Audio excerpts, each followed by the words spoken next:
It's been a long time since I have given an update. It is November 19th, 2023, Sunday. It's a beautiful sunny day in Williamsburg, Massachusetts, in Western Massachusetts, the place that I've called home for almost 2 years now. It'll be 2 years in January. And there's been a funny thing that's happened to me recently, which is that I've stayed in one place long enough to have anniversaries. And I've stayed in one place long enough to watch as friends move out. And that feels so funny because since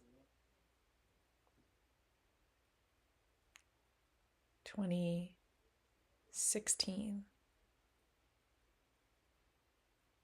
basically since college, since 2014, I have lived in one place no longer than a year and a half. And so that feels great. And it's been scary and it's been hard. It's taken a lot of courage to put my artwork on the walls, to have plants that I take care of. And in a lot of ways, as I've cared for my plants and my friends and my life, I've been caring for my own body and heart, mind. And I feel healthier and more sturdy. Even though I'm always inhabiting my body, so I forget. It's easy to forget that I'm growing because I feel the same from the inside. But then I look at journal entries and I see even the quality of my handwriting and whether it's calm and smooth or choppy, and I can see that improvements have been made, and I can see that the doubt I live with and the confusion or sense of lostness or loneliness, while it's still present, is not all-consuming. It doesn't eclipse the rest of my world, and I hold it as I would a loving child, at least on a good day. And sometimes I really have made a practice of like loving the parts of me that have been hard to love in the past. And in internal family systems work, there's this paradigm of seeing parts of us, maybe young, scared, hurting parts of us, maybe burdened,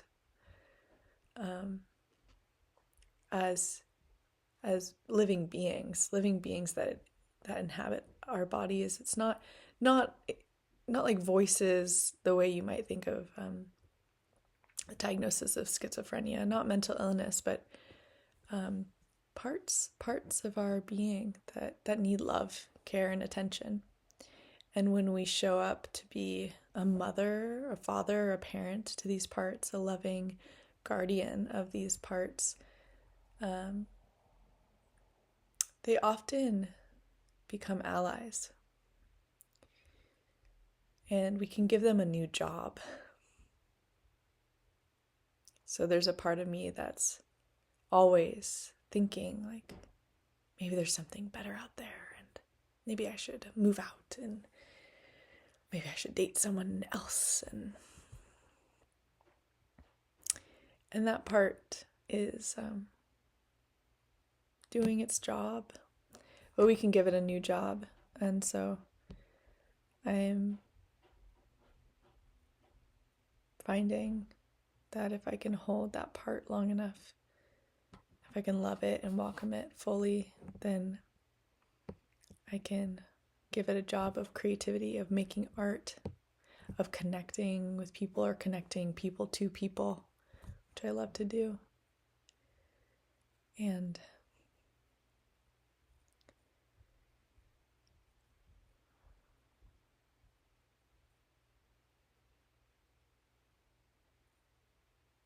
that feels really good.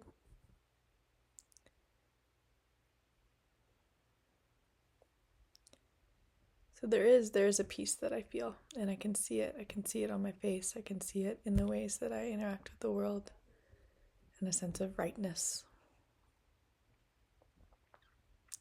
I'm going to visit my sister in Philadelphia over the Thanksgiving break, and my niece who's 4 and my nephew who was just born 2 weeks ago,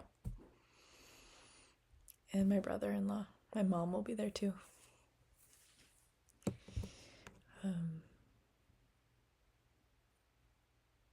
I sang with my choir yesterday at a holiday fair. I often walk the woods near my house with friends or alone. I sing songs and really appreciate working with my drum. Can feel like the vibrations moving through my body, and humming too. Leading some guided meditations, every once in a while offering a grief circle, and I'm in conversation right now with the head doctor at Mercy Hospital in Springfield about bringing grief circles and sharing circles to clients, patients, and staff. And so I'm writing my job description for that. And all this is basically possible if I choose to stay in one place, which is hard. It takes a special kind of courage to stay, to give my life to something. And I was reminded by a good friend that commitment is not a prison. It's not a prison sentence.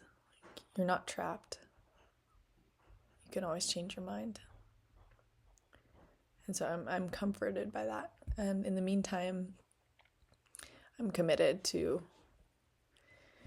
being a song carrier. I'm committed to being a capoeirista, learning capoeira, the Brazilian martial art dance, and learning more Portuguese songs. Continuing to cultivate deeper presence as a circling facilitator and Buddhist practitioner, and healing from my breakup and beginning to date again and finding better boundaries. I'm actually taking a class in badass boundaries, and that's hard. That's good work. Welcoming more pleasure into my life, becoming more prayerful and more faithful, listening, learning to listen to the people around me, learning to listen to my own inner guidance, and using that as the foundation and the bedrock for what I choose to do with my time, even allowing myself to pivot at the last minute. Oh, that feels really good.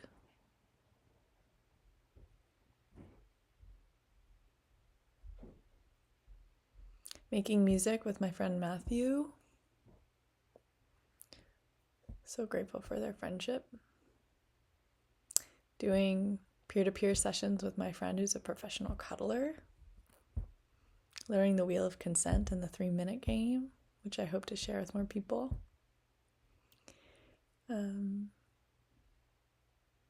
Talking with my brother, my mom, my grandmothers. I'm lucky enough to have 2 living grandmothers.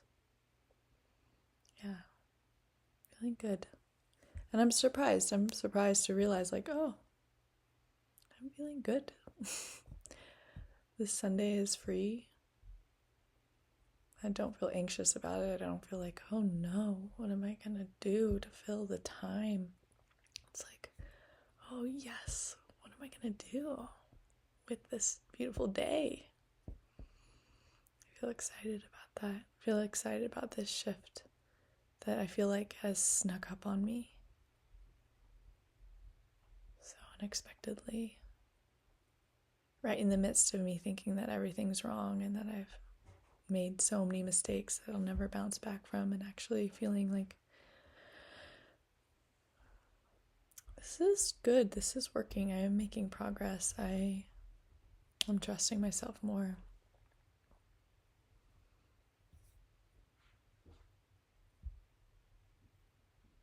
Yeah, grateful to be on this journey with all of you.